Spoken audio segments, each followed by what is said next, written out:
네, 오늘 증시 상황을 봐도 그렇지만 코로나19가 세계적 대유행 팬데믹 상황으로 번지면서 국내외 경제에도 심각한 충격을 줄 것으로 우려되고 있습니다. 어제는 이 시간에 자영업자 소상공인들의 어려움을 짚어봤는데요. 이들뿐이 아니죠. 경제 전체가 문제입니다. 이 위기를 어떻게 극복해야 할까요? 최백은 건국대 경제학과 교수 모셨습니다. 최 교수님 어서 오십시오. 네. 이거 먼저 여쭤보지 않을 수가 없습니다. 오늘 오전에 주식시장이 문을 열자마자 폭락하기 시작해서 서킷 브레이커, 사이드카가 발동됐습니다. 우리나라뿐 아니라 국제금융시장이 전반적으로 이렇게 출렁이고 있습니다. 이런 그렇죠. 상황이 상당히 지속될까요? 그럴 수밖에 없는 게요. 지금 이제 그동안에 사실 중국과 한국이 먼저 매를 맞은 거고요. 네. 그리고 이제 선진국가들은 이제 시작을 하는 단계인데 이게 지금 문제는 뭐냐면은 굉장히 확산 속도가 빠르잖아요. 네. 확산 속도가 빠른데 치사율이 좀 낮다 보니까는 그동안에 좀 이제 선진국가에서는 좀 가볍게 생각했던 것 같아요. 그러다가 이제 굉장히 감염 속도가 빠르고 확산 속도가 빠르다 보니까는 여기에 대한 그러면 이제 그러니까 정부가 통제할 수 있느냐. 네. 시장이 이제 이거를 이제 확인하고 싶어 하는데 그게 지금 이제 거기에 대한 불신이 굉장히 있는 것 같아요. 네. 그러니까 사재기 현상이 이런 나타나는 이유도요. 그러다 보니까는 이걸 과연 그러니까는 정부가 조만간에 단기간 내에 통제할 수 있겠는가, 해결할 수 있겠는가. 여기에 대한 우구심이 굉장히 이제 존재하고 있고요. 예. 그러다 보니까 그러면은 결국은 확산 속도가 굉장히 빠른 특성과 이게 맞물리면서 당분간은 굉장히 이게 악화될 수밖에 없지 않겠느냐. 네. 하는 이런 이제 불안감이 있는 거죠. 예, 시장이 불안하니까 투자 심리가 크게 위축되고 있는 그런 상황인데 국내 주식시장의 경우는 특히 외국인 자금이 굉장히 많이 빠져나가고 있어요. 네. 지난달에만 3.2조 원, 3조 2천억 원이 빠져나갔는데 이렇게 빠져나가면 이게 문제가 없습니까? 일단 이제 빠져나가는 거는 어쩔 수 없는 이유가요. 이제 그러니까 미국과 유럽이라든가 선진국가에서 또 마찬가지 주가가 대폭락하고 있잖아요. 네. 그럼 거기 투자자들 손실이 많이 발생한다는 걸 의미합니다. 그러면 그 투자자들 손실을 그러니까 좀 이제 좀 해결하기 위해서 현금을 좀 이제 확보를 해야 되거든요. 예. 그걸 이제 우리나라에서 이제 그러니까 매도를 할 수밖에 없는 것이고요. 문제는 뭐냐면은 이러한 상황이 지금 그러니까 과거 글로벌 금융위기 때하고 좀 다른 게요. 지금 뭐냐면 자금 시장에 돈이 부족해가지고 돈이 안 돌아서 되는 문제가 아니라 네. 이제 공포 심리가 지금 가는 겁니다.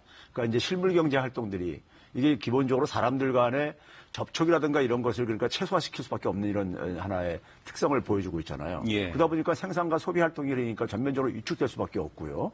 그런 상황 속에서 이제 수출 교역도 그러니까 사람들의 이동이 제한되다 보니까 차단될 수밖에 없고요. 예. 그런 상황 속에서 실물 경제의 어떤 하나의 위축이 상당 기간 지속될 수밖에 없다는 이런 불안감에서 지금 이제 이게 이제 반영되고 있는 건데 이게 근데 문제는 뭐냐면 이제 과거의 금융위기 때 우리가 겪었던 거하고는 좀 전혀 다른 상황이에요, 지금요. 예. 그러니까 지금 뭐냐면 우리가 물론 이제 이게 지속되다 보면은 이제 그러니까 기업들이 그러니까는 이제 부실화되는 경우들도 생기겠죠. 손실 이제 그러니까 수입이 줄어들게 되고 그에 따라서 이제 그러니까는 부채 문제가 이제 그러니까 노출될 수도 있고 그러겠지만은 예. 그런 것들은 사실 그러니까 자금 투입으로 어느 정도 이제 해결이 가능할 것이라고 생각이 들고요. 근데 이제 단기적으로 어쨌든 간에 자금들이 어쨌든 간에 재배분은 전 세계적인 현상이기 때문에 예. 일단은 뭐냐면 사람들이 전부 다 움츠러드는 거죠. 손실을 최소화시키기 위해서 네. 그런 차원에서 이제 바라보면 되겠습니다. 그래서 결국은 우리 경제 성장률에도 상당한 타격을 줄 것으로 예상이 되고 있는데 예상해 볼 수 있을까요? 얼마나 타격을 받을지? 무의미합니다. 지금 현재로서는요. 지금 대개 이제 말씀들 이제 기관들에서 예측하는 것이 하나의 그러니까 그냥 어떻게 보면 말 그대로 그냥 어떤 하나의 예측인 것이고요. 예. 근데 이게 기간이 그러니까 어느 정도 선진 국가들 같은 경우 우리의 주요 교육 국가들인데 이게 이제 어느 정도 그러니까 빨리 그러니까 조기에 그러니까 진압이 되느냐에 따라 간 거죠. 예. 지금 현재 나오는 전망치들은 저는 거의 무의미하다고 봅니다. 지금 올해 한국 경제 성장률 전망치를 각 기관이 내놓은 것을 보고 계시는데요. 예.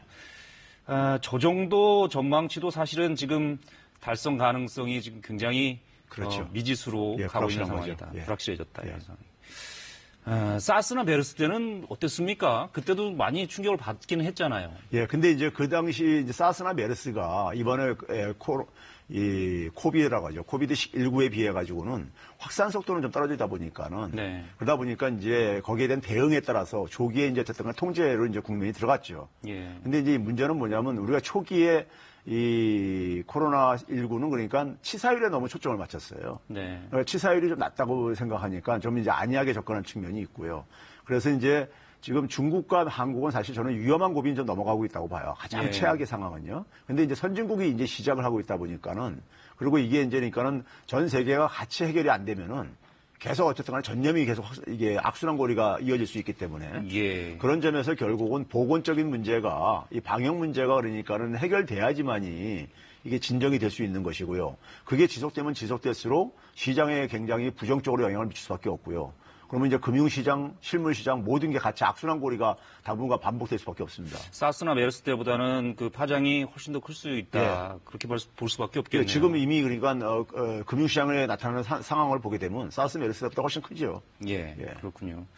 제가 교수님한테 이 코로나19 전염병 사태가 예. 거시경제에 어떤 경로로 영향을 미치는지를 여쭤보고 싶었는데 지금 가만히 생각해 보니까 어떤 경로가 이게 참 무의미해지는 게 맞습니다. 경제 활동 자체가 지금 거의 멈춰서 가는 그런 두려움이 있는 것 같아요. 바로 그거예요. 그러니까 확산이 빠르게 되다 보니까 사람들 간의 접촉이 그러니까 일단은 중단돼 버리잖아요. 사람들 간의 활동이 중단되면 모든 경제 활동이 사실 다 중단되는 거죠. 뭐. 네. 예. 그렇게 되네요. 예. 중국발 영향을 따지는 건 의미가 있습니까? 지금 이제 그거는 그 단계는 이미 지나가 버린 거고요. 이제는 네. 그러니까 해결을 위해서 그러니까 국제사회가 좀 협력을 좀 해야 되는. 그래서 서로가 이제 어쨌든 간에 정보도 공유하고 조기에 어쨌든 간에 이것을 그러니까 좀 이제 관리를 할 수 있는 이런 이제 노력들이 좀 필요하다고 봅니다. 예. 그러면 어떻게 대응해야 되는지를 좀 얘기를 좀 해보죠. 예. 정부가 지금 추경을 편성해서 경기 하강에 대응하려고 하고 있는 모양새입니다. 뭐 재정 지출을 확대해야 되겠죠. 어떻게 정부가 이제 좀 대응에 나서야 될까요? 지금 이 상황이 지금 우리가 새로운 어떤 처음 현상을 경험하는 거예요. 과거에는 그렇게 경험하지 못했던 것들이요. 네. 그래서 제가 새로운 처음이라고 이제 이렇게 비유를 하는데 그 얘기는 뭐냐면 전통적인 대응 방식이 굉장히 효과가 제한적이라는 얘기입니다. 예를 들면 지금 미국 같은 경우 보게 되면 감세를 지금 그러니까 한시적으로 예. 급여세를 그러니까 다 면제해 주는 거라든가 그다음에 이제 뭐 자금 지원 뭐 이렇게 금리 낮추고 뭐 이런 걸로 대응을 하고 있잖아요. 예. 그런데 지금 소득이 지금 그러니까 감세해 준다는 얘기는 결국 뭡니까? 내 주머니에 들어오는 돈이 세금을 제고 들어오는 돈이 좀 많아진다는 거잖아요. 예. 근데 지금 쓸 돈이 없어서 지금 그러니까는 소비를 안 하는 게 아니란 말이에요. 그렇죠? 그다음에 자금을 지원한다고 해가지고 그러니까 생산활동이 다시 이렇게 복구되는 건 아니란 말이에요. 네. 사람들의 활동이 정상화가 돼야 되는 것이죠. 그런 점에서 결국 뭐냐면 이 활동을 인위적으로라도 연결을 시켜줘야 되는 노력이 필요한 거죠. 예. 그 얘기는 결국 뭐냐. 그래서 최근에 보게 되면 우리가 IMF에서조차도 현금 지원을 해라.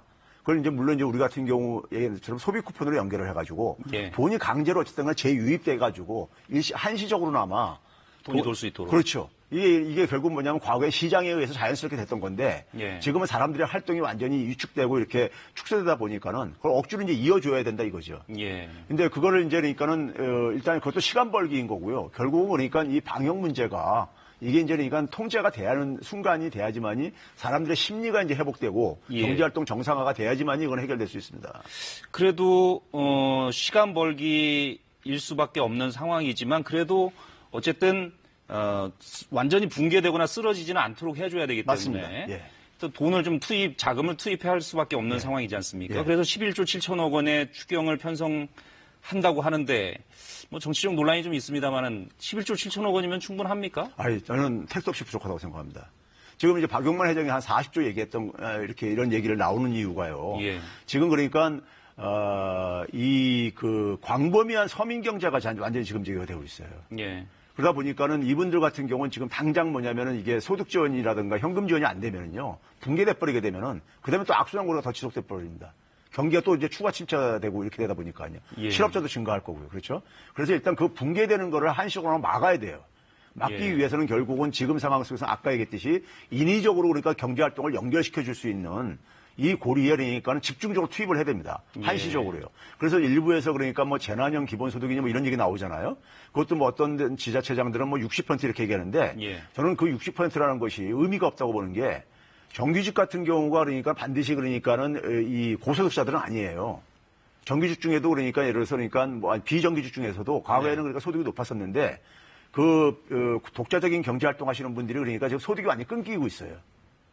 그러니까 그러면 이제 그분들이 그러니까 만약에 붕괴되고 결정적인 타격을 보게 되면요. 나중에 그러니까 경제가 이게 잡고 나서도 침체가 굉장히 오래 지속될 수가 있거든요. 예. 그래서 지금은 거의 준 전시 체제라고 봐야 되는 거예요. 예. 그래서 이제 핵심 물품에 대해서 정부가 생산이라든가 유통에 개입할 필요가 있으면 개입을 해야 되는 것이고요. 네. 그러니까 예를 들어서 마스크 같은 알겠습니다. 경우 그런 것들이고요. 예, 예. 그래서 소득 지원이 보다 더 그러니까 적극적으로 이루어지지 이루어져야 않으면 된다. 굉장히 위험한 상황으로 이게 치달을 수 있습니다. 알겠습니다. 그래서 자금을 좀 적극적으로 투입해서 예.